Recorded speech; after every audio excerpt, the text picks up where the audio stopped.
ఖమ్మం జిల్లా వైరా మండలంలో కురిసిన అకాల వర్షానికి కల్లాల్లో పోసిన వ్యవసాయ మార్కెట్ యార్డులో పోసిన వరిధాన్యం మొక్కజొన్న పంటలు తడిసి ముద్దయ్యాయి.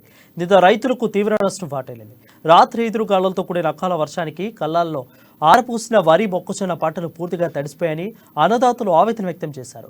గత 20 రోజులుగా వ్యవసాయ మార్కెట్లో పోసిన వరిధాన్యాన్ని ధాన్యం కొనుగోలు కేంద్రాల్లో కొనుగోలు చేయకపోవడం వల్లే అకాల వర్షానికి వరిధాన్యం తడిసి తీవ్రంగా నష్టపోయామని ఆవేదన వ్యక్తం చేశారు.